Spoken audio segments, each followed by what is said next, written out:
For 5 months now, we've been working on a cozy thrift shop simulator game called Thrifty Business. In today's video, we'd like to share how it all started, why we changed the style halfway through, and how we've been making decisions throughout the development process as a small indie game studio self-publishing for the first time. Hello everyone, and welcome to our first video devlog for Thrifty Business. At Spellgarden Games, we're a small team of 5. Kat and Kazi for programming, Sophie for all of our lovely pixel art, and Zoe for game design. And there's me, Malene. I'm the social media and community manager, so if you've seen our socials, then chances are pretty high you've seen my face before. And you can think of me as kind of the person sitting between the dev team and all of you, sharing all the little snippets that I've been collecting over the past few months.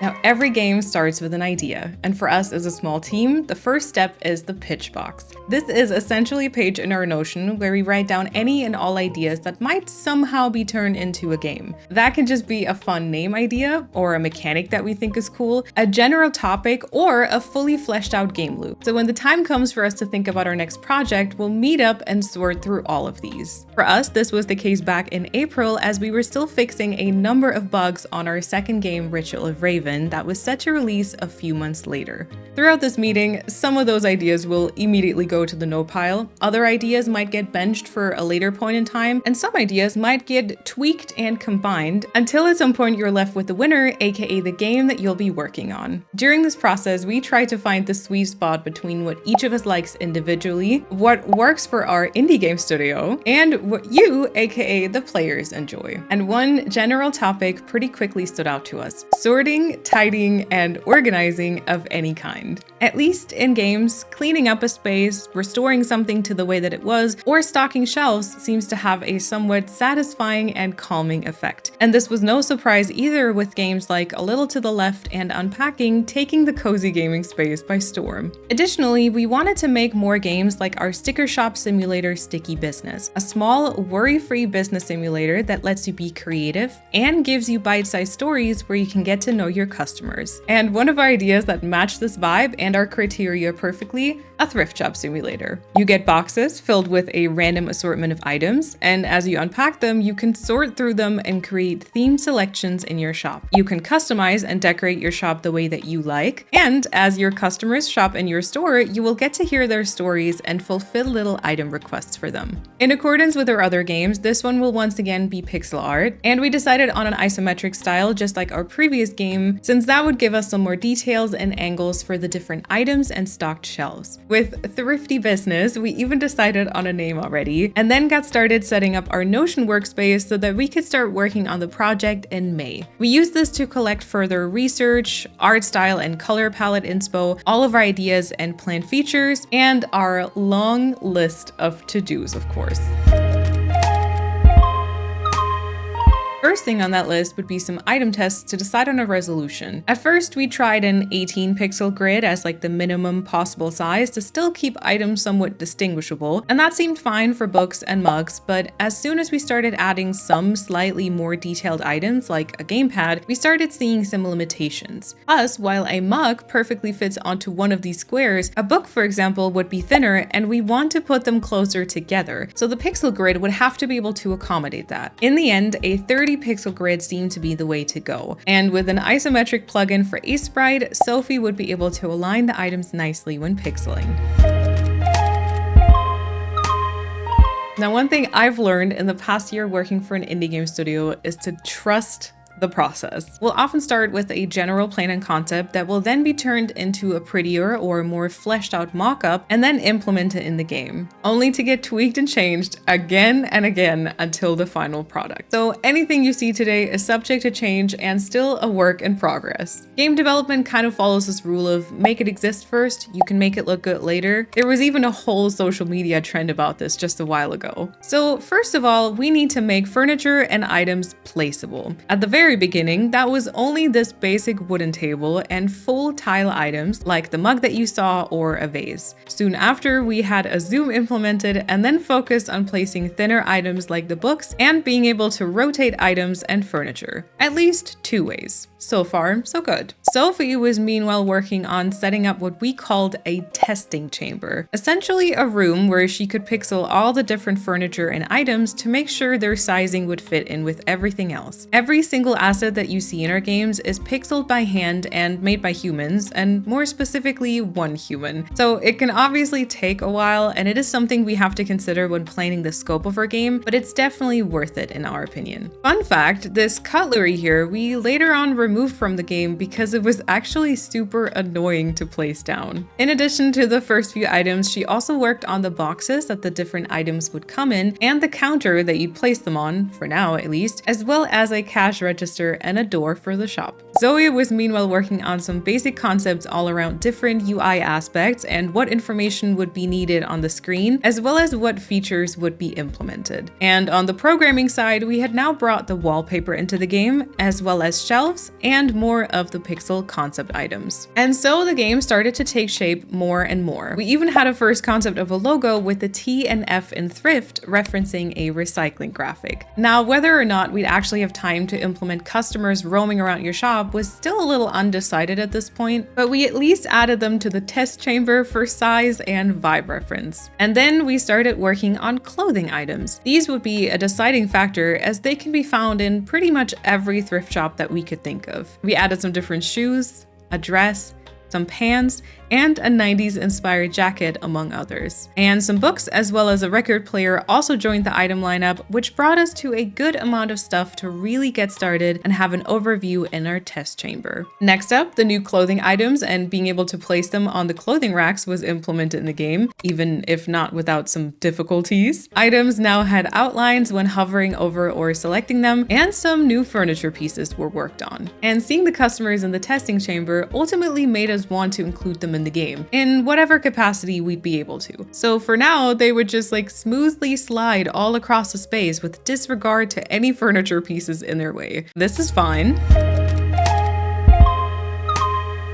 Now, we were about a month into the development process at this point, and as we started preparing some short snippets for social media, we realized one thing. When looking at the game as a whole and considering all our plans, it was fine, but when reducing it to a very short clip, it didn't feel unique and distinct enough. Comparing it to our previous games, it was actually lacking a bit of that colorful and joyful vibe that we'd come to think of as the Spell Garden vibe. Feedback from TikTok actually reflected the same thing and pointed out that it felt a little bit too similar to Unpacking. And while obviously Unpacking is one of the games that inspired Thrifty Business, our intention is never to copy anything. And so the next few days and weeks, we kept asking ourselves the same question. How could we make the game more unique, and how could we make it more uniquely Spell Garden? At first, we experimented with some different filters, a more vintage one or a cooler toned option, maybe one with a lower contrast and sort of sepia vibe. Then we played around with the outlines, and while removing them certainly was a vibe, making all the items, furniture, and wallpaper colors work together would kind of be a nightmare. So then we thought maybe a shadow instead of an outline. With none of these options truly bringing a solution we liked, we then started tweaking the colors directly. We made them way more vibrant and warmer and tested them against a more intense background color, which seemed to at least be heading into the right direction. We decided to try the version without the outlines again, but our opinion was kind of unchanged. Now, how about we make those outlines a soft brown and once again try a more vintage look? Now, a softer outline might just work even if not the right color palette yet. But then we tried this in a much more vibrant style with purple outlines and combined it with the idea of vertically stacking rooms as you expand your shop. And this gave us some dollhouse vibes along with a nostalgic factor that perfectly fits the thrift shop aesthetic. Having different customization options would also still allow the players to change the style of their shops to their liking. Add to that the customers that would be roaming around, and we felt as though we had a good direction to keep going and worked on the first concept for the stacked room environment. For now, we ended up reducing the original version a little bit so we wouldn't overwhelm ourselves right away.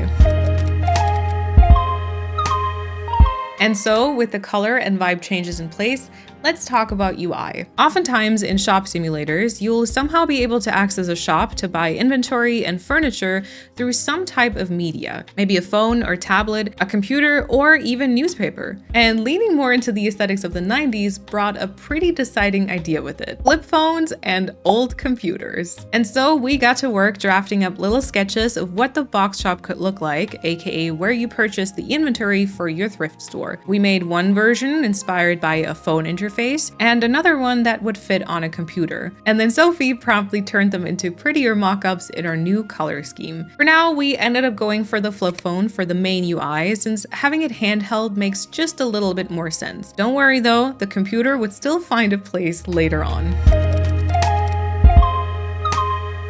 And so for the rest of June, development continued more or less as planned. One of our big focus points would of course be the different items. We want to make sure that we'll have enough variety so that the final game won't feel repetitive and boring, but more so that you're discovering some new things in every box for a long time. After initially creating the item images, they need to all be added to Unity of course, so that they will actually show up in the game. So after creating the item itself, we have to align them on the pixel grid as long as the size already matches, or we will adjust the size accordingly and then align it, and we will also fix up the mouse offset settings if needed so that you will actually be holding the item in the game. And so doing this for hundreds of items can definitely take a little bit of time, and we find ourselves going back to this again and again when we discover some alignments and sizes that we don't love in the game just yet. When creating the items in Unity, we also sort them into different categories. These aren't just to keep things organized on our end though, but instead they will actually have an impact on the gameplay. At least that's the plan. Categories will be reflected in the game as tags. Placing more items with the same tag next or close to each other should somehow level up the tags and positively impact your store, which will therefore hopefully provide an incentive to have a somewhat organized shop. Having a designated bookshelf or a space for all of your kitchen items could therefore really pay off. But because we don't want to give too many limits here, there will also be some other tags tied to like item color or aesthetics, so that you can take different approaches when organizing your shelves. In the sense of make it exist first and so on, we just roughly implemented that feature for now and would return to both looks as well as specifics later on. Similarly, we now had the ability to somewhat change the wallpaper and flooring, even though nowhere close to the final mechanic, and we implemented a furniture inventory. Along with another round of new items, we also added some purple furniture to more match the new color scheme, and you could now finally place items in your inventory when there was no more room on your shelves. And after that, development was paused for 2 months as we got ready to release our second game, Ritual of Raven, in August, and also went to Gamescom. We actually showed Thrifty Business to a few people from the industry there to get some feedback, and let me just show you some impressions of what the game looked like at the time. The furniture shop had what we like to call a programmer aesthetic, and the entire UI was nowhere near done. No flip phone inside, literal text buttons in the top, and the inventory, well, remember, trust the process.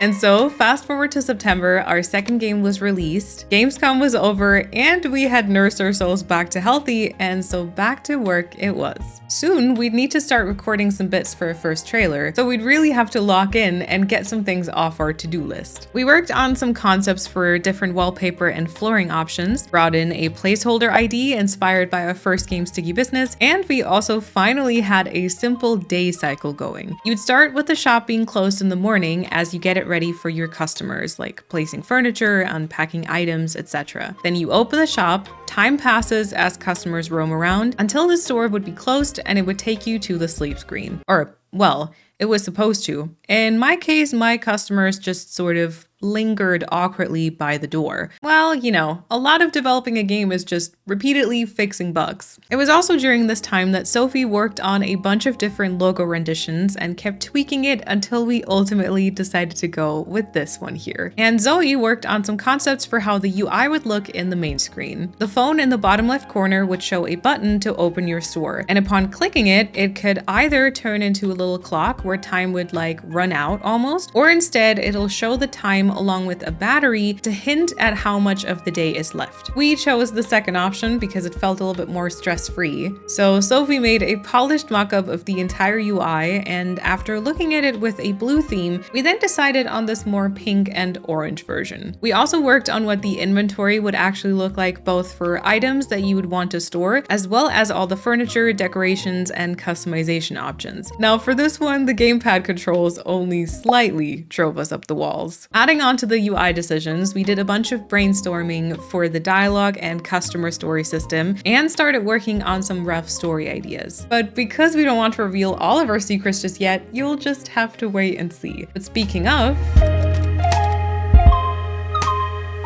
we had already established at this point that having customers actually roam around your store would be quite important. But remember what they looked like? Yeah, that needs a little bit more work. Now, we did talk about fully animating them, but with the time frame and resources set for this project, that just wouldn't be feasible, and so we needed to come up with a different solution. One idea was a sort of 2-frame animation, which we briefly attempted earlier in the year, but it felt a little bit too awkward, so it was quickly brushed aside. We then wanted to sort of mimic how they would actually walk throughout the store a bit more naturally, so we gave them the slight wobble animation. And after seeing it a few times though, we ended up quite liking this look since it reminded us of how you would move your dolls around your dollhouse. And whenever they actually buy something, they would get this little excited wiggle. Maybe not quite final just yet, but this was something we could build on. Now, one big pillar whenever you've got NPCs walking around is of course customer navigation or pathfinding, which is definitely always a delight for our programmers because it causes plenty of bugs and requires constant tweaking.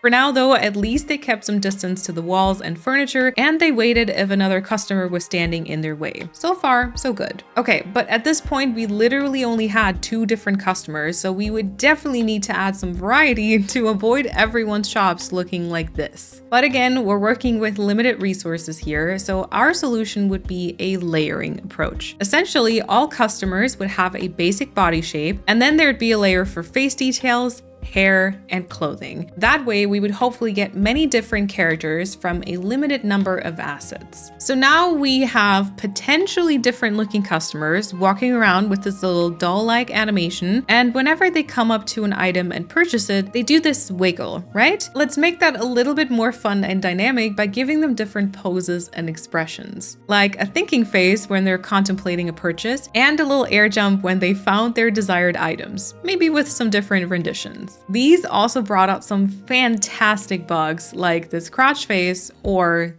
this. Anyways,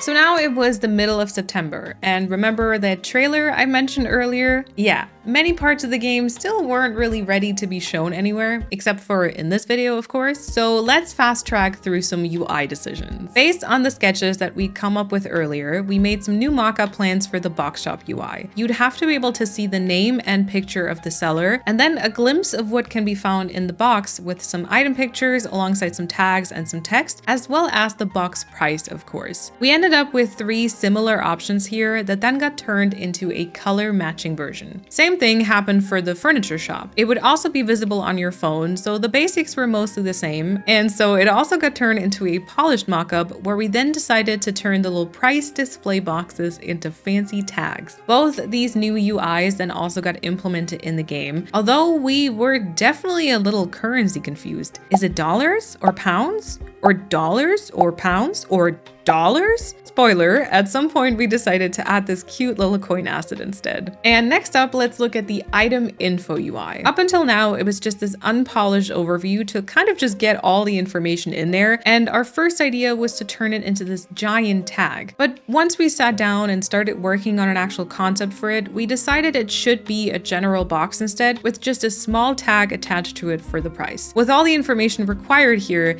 this version would keep it both colorful but also organized. We worked some more on the dialogue system and UI so that for some of the conversations you would also get to choose your own answers, and we started making and implementing the first few decorations. These wouldn't be items that your customers can purchase, but simple furniture and small pieces to decorate your shop the way you want. This nostalgic plastic sofa had our team quite split. Some of us absolutely love it, and some of us not so much. What do you think? So whenever you purchased one of the boxes with items inside, you would then place it on the counter and unpack it from there. Said counter was therefore always kept somewhere far off to the side so that it wouldn't cause any issues with the customers. It definitely can't stay that way though, so we decided to create a little till area by the door. Up onto this wall, we could also hang a pin board that will provide a whole lot of extra information about your shop and customers. For now though, it was purely aesthetic, so let's focus on the boxes instead. Placing these on the counter brought a couple of restrictions that turned out to be a bit annoying when playing. For one, you could only have a very limited number of boxes to begin with, 2 at a time. But what if there were 4 on offer that day? Would you have to purchase 2? Fully unpack them and then go back again? And what if you wanted to actually stock the shelves in other rooms? Would you have to constantly move the camera? Because that can quickly get exhausting. There's really only one solution. You have to be able to place the boxes anywhere on the floor inside your shop. This definitely makes unpacking the boxes so much easier. But you wouldn't want your customers to stumble over these, right? So whenever there's boxes spread around, the option to open your shop will disappear and you will either have to unpack them first, or you can move them to somewhere outside of your shop, sort of your imaginary box storage. Oh, and look at all these different versions of boxes we created. Aren't they so cute?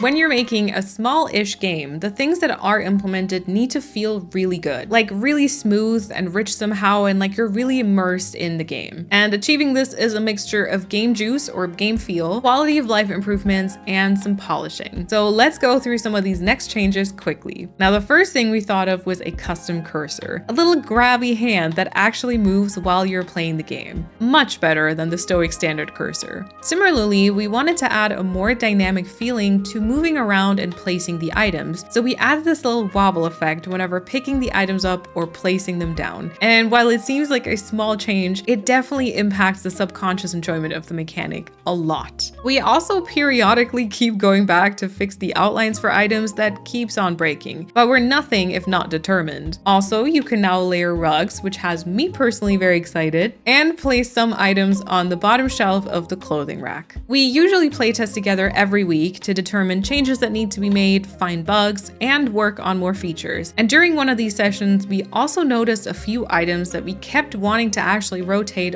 all 4 ways instead of just the 2 that we'd been working on so far. So we went back to work establishing which items they were, and Sophie made a whole bunch of new assets for them. And then remember that fun item implementation from earlier? It now includes some more rotations. Yay! But hey, it's worth it if that means your dolls can now have little tea parties, right? Speaking of art, we thought that in order to make the shop customizations more fun, we'd also introduce different furniture and style series. And so we then worked on this pink furniture series, these purple options with colorful flowers, a more cottagecore inspired version with green and brown, and a goth option with some black furniture, along with some matching wallpaper and floor options, and some more concepts for the little pillars on top of the room corners. We're good to go, at least for our announcement trailer. The last few changes to be able to share our game for the first time included a concept for the end of day screen, where we'd be able to actually bring back that old computer, which now looks like this in the game. And we also made the phone a little bit bigger and added this fancy opening animation. And now our trailer is out there, our game is announced, and our Steam page is live, so you can go and wishlist Thrifty Business, which would actually help us out a ton. Now, of course, we've been continuously working on the game since making the trailer and have since then added events and actual progression, worked a ton on the pin board, and added heaps of new items. But that is something for our next video. So for now, don't forget to wishlist the game and like this video, and we'll see you in our next devlog.